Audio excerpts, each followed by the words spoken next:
అరే తమ్ముడు ఆగు, నిజంగా మేము ఎవరో తెలీదా? ఎన్నిసార్లు చెప్పాలన్నా మీరెవరో నాకు తెలియదని? ఏం మాట్లాడుతున్నావురా? ఆ రోజు నీకు అంత సహాయం చేస్తే కృతజ్ఞత కూడా లేకుండా మీ ఎవరైనా అడుగుతావా? ఏంటి మీరు నాకు సాయం చేశారా? మిమ్మల్ని నమ్మినందుకు మా అమ్మకి నా మీద ఉన్న నమ్మకం అంతా పోయిందన్నా. మా వల్ల నువ్వు మీ అమ్మ దగ్గర నమ్మకం కోల్పోవడం ఏంటి?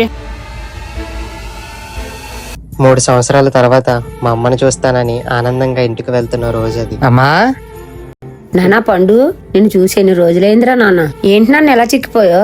ఏంటమ్మా రాగానే మొదలు పెట్టావా? అయినా నీకు సర్ప్రైజ్ అన్నాం కదా, కళ్ళు మూసుకో. ఎందుకు నాన్న? మూసుకో అమ్మా, చెప్తాను. సరే నాన్న.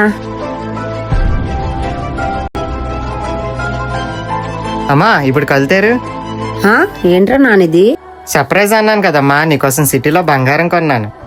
ఏంటి బంగారం కొన్నావా? ఎందుకు నాన్న ఇప్పుడు ఇవన్నీ? నీ కళ్ళల్లో ఆనందం చూద్దాం అనుకున్నానమ్మా. ముందుకు తీసుకెళ్లి అత్తకు చూపించు. అత్తకెందుకు నాన్న?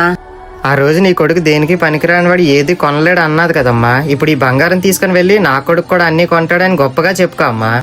ఎందుకు నాన్న ఇప్పుడు ఇవన్నీ? తర్వాత చూపిస్తానులే. ఇప్పుడు నువ్వు వెళ్తావా వెళ్ళవా? సరేరా, ఇవ్వు.